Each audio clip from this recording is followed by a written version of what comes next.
All right, here is my list of three assets that you must have in order to generate true wealth.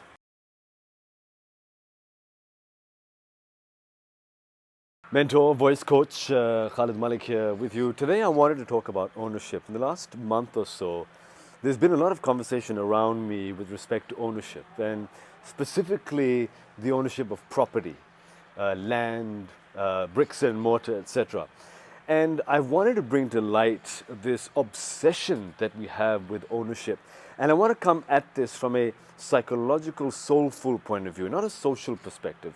Because the moment you talk about ownership from a social perspective, then you bring in the world of polarity into it. In my opinion, the world of falsehood. In other words, the world of status, the world of class, the world of wealth, the world of richness, from a very social perspective. And if you speak about ownership from a very psychological, soulful perspective, which is what I want to talk about, it is coming from an aspect of truth. Because really, the supreme owner is only God. But yet we have this obsession with ownership, again from a social perspective, as the source of security. Whereas ownership, as we know it, is really the source of delusion, anxiety, and stress. So then, what do we really own? The land that you buy was there before we were on this planet. But okay, you've bought some land that you'll eventually give away or sell off, and you buy a house that you'll eventually sell off and give away, give out for rent, etc. The clothes on your back.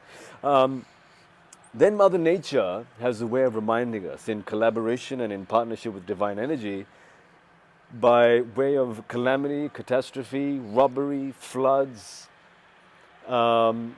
where the property that you once owned is destroyed, either through flooding, the clothes on your back robbed, everything taken away from you to remind you, or to remind all of us, and Mother Nature has a way of doing this, is that you really don't own anything.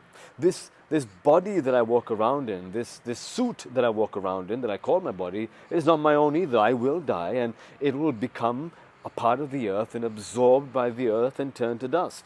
So then, what do we really own?